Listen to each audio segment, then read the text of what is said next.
Welcome to Inaya's Learning! Yay! Let's learn! জীবন এবং পরকাল নিয়ে আমাদের মনে কত শত প্রশ্ন জাগে, তাই না? কিভাবে সবচেয়ে ধনী হওয়া যায়, কিভাবে আল্লাহর সবচেয়ে প্রিয় হওয়া যায়, এমন অনেক প্রশ্নের দারুণ সব উত্তর দিয়েছিলেন আমাদের প্রিয় নবী হজরত মুহাম্মদ সাল্লাল্লাহু আলাইহি ওয়াসাল্লাম। হজরত খালিদ বিন ওয়ালিদ রাদিয়াল্লাহ থেকে বর্ণিত চমৎকার একটি হাদিস আজ আপনাদের শোনাব, যেখানে সাধারণ একজন মানুষের অসাধারণ কিছু প্রশ্নের মুখোমুখি হয়েছিলেন রাসূলুল্লাহ। চলুন গল্পটি শুরু করা যাক। একদিন এক বেদুইন সাহাবী মহানবী সাল্লাল্লাহু আলাইহি সাল্লামের দরবারে এলেন। এসে অত্যন্ত বিনয়ের সাথে বললেন, হে আল্লাহর রাসূল, আমি দুনিয়া এবং আখিরাতের বিষয় নিয়ে আপনাকে কয়েকটি প্রশ্ন করতে এসেছি। রাসূলুল্লাহ সাল্লাল্লাহু আলাইহি সাল্লাম মুচকি হেসে অত্যন্ত স্নেহের সাথে বললেন, তুমি যা ইচ্ছে জিজ্ঞাসা করতে পারো। এরপর শুরু হলো সেই ঐতিহাসিক প্রশ্নোত্তর পর্ব। বেদুইন বললেন, আমি মানুষের মাঝে সবচেয়ে জ্ঞানী হতে চাই। নবীজি সাল্লাল্লাহু আলাইহি ওয়াসাল্লাম উত্তর দিলেন, আল্লাহকে ভয় করো, তাকওয়া অর্জন করো, তাহলে তুমিই হবে সবচেয়ে জ্ঞানী। বেদুইন বললেন, আমি পৃথিবীর সবচেয়ে ধনী মানুষ হতে চাই। নবীজি সাল্লাল্লাহু আলাইহি ওয়াসাল্লাম উত্তর দিলেন, অল্পে তুষ্ট থাকতে শেখো, তবে তুমিই হবে সবচেয়ে ধনী মানুষ। বেদুইন বললেন, আমি সবচেয়ে ন্যায়পরায়ণ হতে চাই। নবীজি সাল্লাল্লাহু আলাইহি ওয়াসাল্লাম উত্তর দিলেন, নিজের জন্য যা পছন্দ করো, অন্যের জন্য তাই পছন্দ করো, তাহলেই তুমি সবচেয়ে ন্যায়পরায়ণ হতে পারবে। বেদুইন বললেন, আমি মানুষের মাঝে সর্বশ্রেষ্ঠ হতে চাই। নবীজি সাল্লাল্লাহু আলাইহি ওয়াসাল্লাম উত্তর দিলেন, মানুষের উপকার করো, মানুষের কল্যাণ করো, তবে তুমিই হবে শ্রেষ্ঠ মানুষ। বেদুইন বললেন, আমি আল্লাহর সবচেয়ে প্রিয় বান্দা হতে চাই।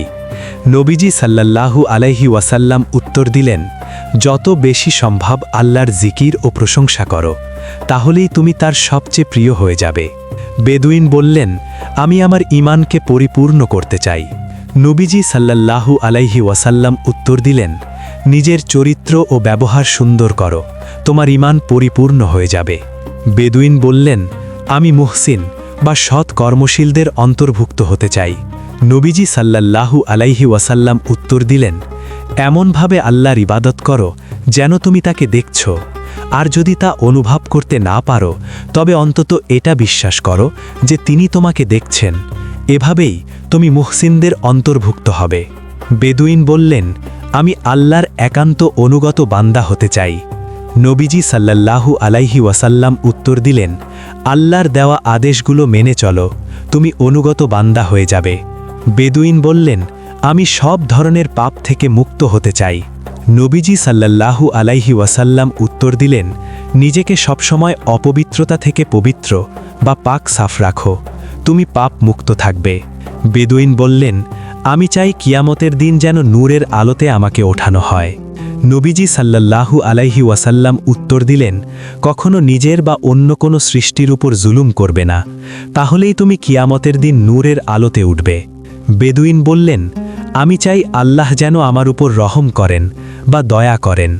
নবীজি সাল্লাল্লাহু আলাইহি ওয়াসাল্লাম উত্তর দিলেন, নিজের প্রতি এবং অন্যের প্রতি দয়া করো, তাহলে আল্লাহ কিয়ামতের দিন তোমার উপর দয়া করবেন। বেদুইন বললেন, আমি চাই আমার গুনাহের পরিমাণ যেন একেবারেই কমে যায়। নবীজি সাল্লাল্লাহু আলাইহি ওয়াসাল্লাম উত্তর দিলেন, যত বেশি পারো আল্লাহর কাছে ইস্তেগফার বা ক্ষমা প্রার্থনা করো, তোমার গুনাহ অনেক কমে যাবে। বেদুইন সবশেষে জিজ্ঞেস করলেন, আমি মানুষের মাঝে সবচেয়ে সম্মানিত হতে চাই, এর উপায় কি? নবীজি অত্যন্ত সুন্দর একটি উত্তর দিলেন, কখনো কোনো মানুষের কাছে বা সৃষ্টির কাছে নিজের অভাবের অভিযোগ করো না, তাহলেই তুমি সবচেয়ে সম্মানিত ব্যক্তিতে পরিণত হবে। সুবহানাল্লাহ! একবার ভাবুন তো, আমাদের জীবনের প্রতিটি সমস্যার কত সহজ আর সুন্দর সমাধান দিয়ে গেছেন আমাদের প্রিয় নবী সাল্লাল্লাহু আলাইহি ওয়াসাল্লাম। আমরা যদি এই কথাগুলো আমাদের জীবনে একটুখানিও বাস্তবায়ন করতে পারি, তবে আমাদের দুনিয়া এবং আখিরাত দুটোই সুন্দর হয়ে যাবে। ভিডিওটি যদি আপনাদের ভালো লেগে থাকে এবং একটুও উপকারে আসে, তবে অবশ্যই আপনার প্রিয়জনদের সাথে শেয়ার করবেন। কে জানে, আপনার একটি শেয়ারের কারণে হয়তো কারো জীবন বদলে যেতে পারে। এমনই সুন্দর সব ইসলামিক গল্প এবং হাদিস শুনতে আমাদের চ্যানেলটি সাবস্ক্রাইব বা পেজটি ফলো করে পাশেই থাকুন। আল্লাহ আমাদের সবাইকে এই মহামূল্যবান কথাগুলো আমল করার তৌফিক দান করুন আমিন Hit that subscribe button down below. And don't forget to ring the bell. Bye, everyone.